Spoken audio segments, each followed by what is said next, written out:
to talk about Svelte. To get started with Svelte. So I finally tried Svelte.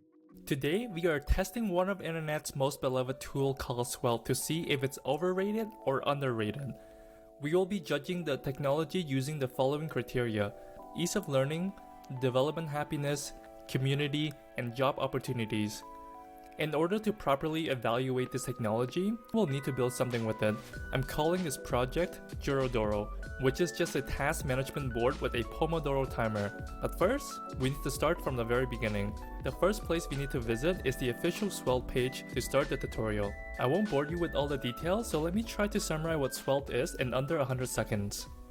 Svelte is a JavaScript tool for building interactive web application. What's different between Svelte and other UI frameworks is that Svelte compiles your code during build time into highly optimized JavaScript instead of relying on library to interpret your code during runtime. This approach results in smaller bundle sizes and improved performance.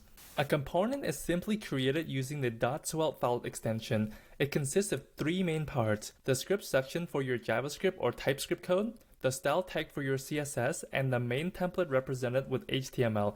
But on crack, you'll see in a moment. To define a reactive state, simply define it like a regular JavaScript variable. And to dynamically display it on HTML, simply wrap it around the curly brackets. If you'd like to see the state change, you can bind your button to a function. Whenever the state changes, the component will re-render.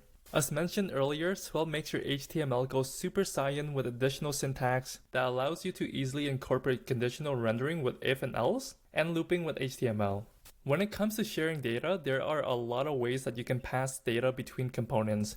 The most intuitive way is passing data through props. The child component just needs to declare the variable with the export keyword. Yeah, it's a little bit weird, but you'll get used to it. The other method is similar to React's Context API. This is particularly useful when you have deeply nested components that need access to some shared data. My favorite though is using the Svelte native stores, which are just simple objects with subscribe methods that notifies interested components whenever the value changes. To create a store, we can simply define it as a writable or readable and a few others.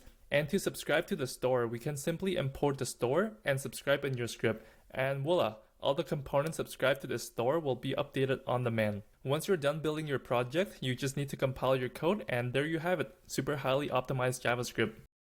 Now that you're a Svelte expert because my summary was so good, right? Let's quickly talk about the project for this experiment. I'll just quickly go over the core components, but if anyone is interested in the whole process, please let me know in the comment below. As mentioned, Jirodoro is a task management board with an integrated Pomodoro timer. This project is built using external libraries such as Skeleton, which is a UI toolkit for Svelte and Tailwind, Svelte D&D action for the board drag and drop, and JSPDF for the PDF export. Before we dive into component specifics, let's talk about the data storage first. In this project, all data is stored within the internal Svelte store.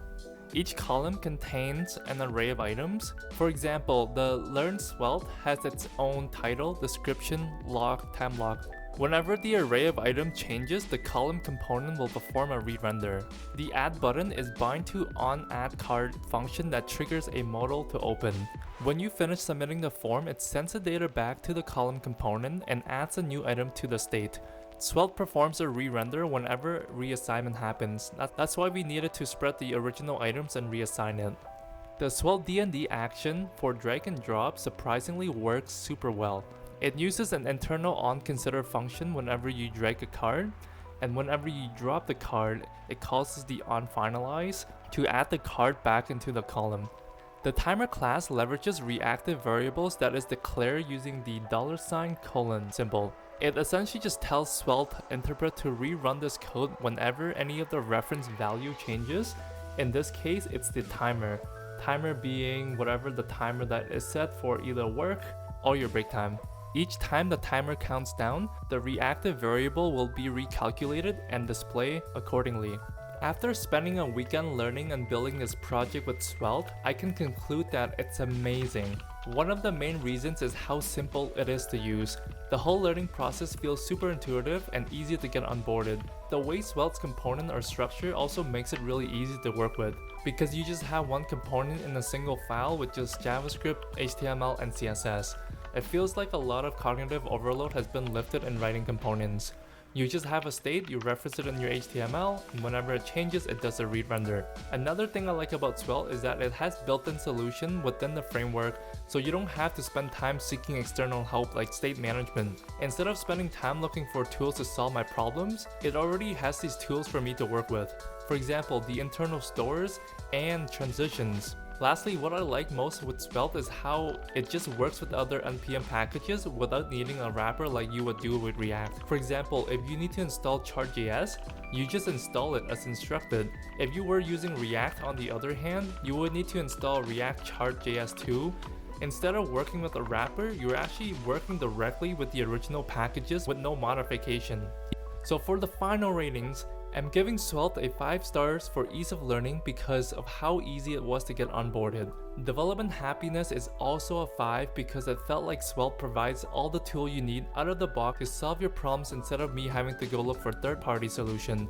I'm giving community a 3 stars because it's still relatively new, but don't be mistaken with the rating because there are still tons of tools out there built for Svelte. In terms of job opportunity, I had to give it a 1 star for the time being because I was not able to find many jobs specifically for Svelte. Overall, I would have to say that Svelte is underrated. Thank you for watching, David signing off, and I hope to see you in the next one.